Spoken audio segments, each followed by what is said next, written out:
How do you envisage your role changing? Because obviously you've been director of football for the last couple of years, and with different coaching roles with the B-Tech sides and the other 21s and all the way through the youth system. So how's your role going to change at the football club with you now being in charge of the first team as well? Well, look, my focus was very much on the first team and supporting Vermo and making sure that I give everything to him in my role.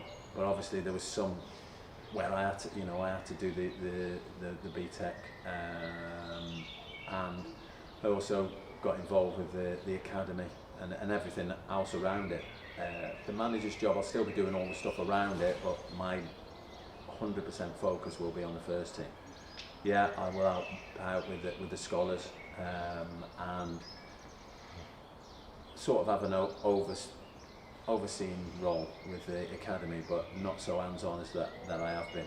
I need to make sure that we've got a team that's going to challenge at the top of the league. I'm going to give everything to those players to help them develop and get better, and I need to be close to the supporters and everything that goes on with the first team. So it's going to change. There's no doubt about that, but something I'm looking forward to.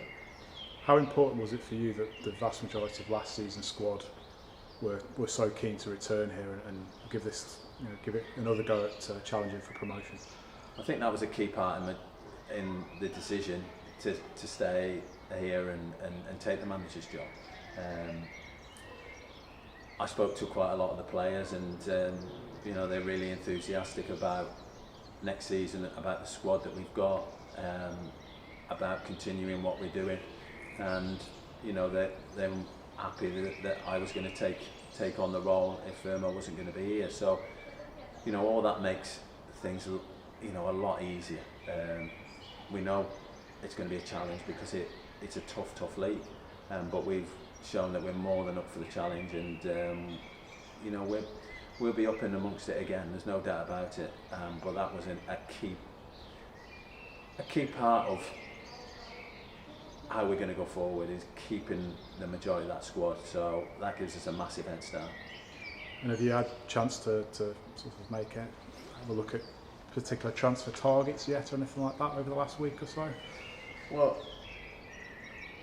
we worked close together, me and Vermo, so we sort of knew the positions that we wanted. Vermo probably had more close contact with agents and players than I did, so it's just looking at those and just looking where Vermo got to, where those players are at. So yeah, we had targets. We'll have a look, and I'll just have to reassess that and see where we're at with that. But yeah, that's something that needs to be done pretty quick, although there won't be too many changes.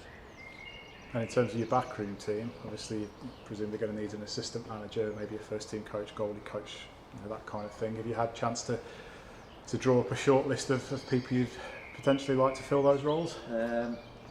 It started slowly but surely, just started thinking about that. It's managing the whole package, the budget and what we need, what we don't need, what we can do without.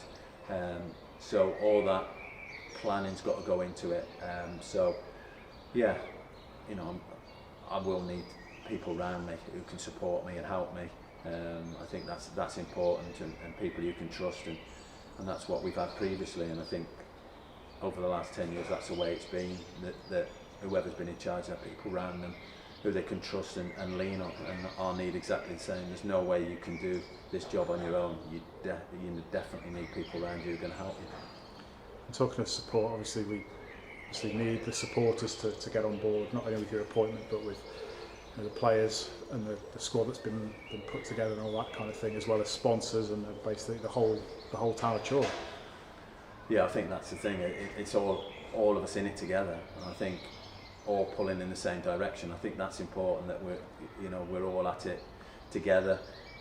When you come here and the crowd is behind the team, it's a horrible place to come. It's tough. I've been here with teams, and it's very, very difficult. If you come away with a point, you're more than happy, and we've got to make sure it's like that. There's a little bit at the end of the season where a few dissenting voices. I don't know where that's coming from, but I've been part of in my director of football role, and I know exactly where the finances are, and the board are supporting me and Vermont as much as they can, and there has to be a limit. You can't put yourself in danger of going out of business, and we've seen so many teams do that, boom and bust, or boom and then there's no money. So I totally understand where we are financially. We know that we have to overachieve each season, but if we get more people through the gate, then there'll be more money in the budget. Simple as that. If we get more sponsors and people supporting us, there'll be more money in the budget. That money will come into the team. So then obviously we get a better team on the pitch. So if everybody pulls together and everybody wants it and supports it, and we all do it together, then we can achieve anything at this football club, I promise you. Obviously looking forward now, it's only a month away until the first pre-season friendly, and then just over 2 months away till the start of the season. What's your overriding sort of emotion looking forward to those games? Yeah, I'm getting more excited as the days tick by, and it's coming quick. It's coming really, really quick. So yeah, I can't wait. The first thing is, when the fixtures come out, where we'll be looking, and the certain teams we'll be looking at when we're going to play them. So all that's really exciting. Get the lads back in pre-season training.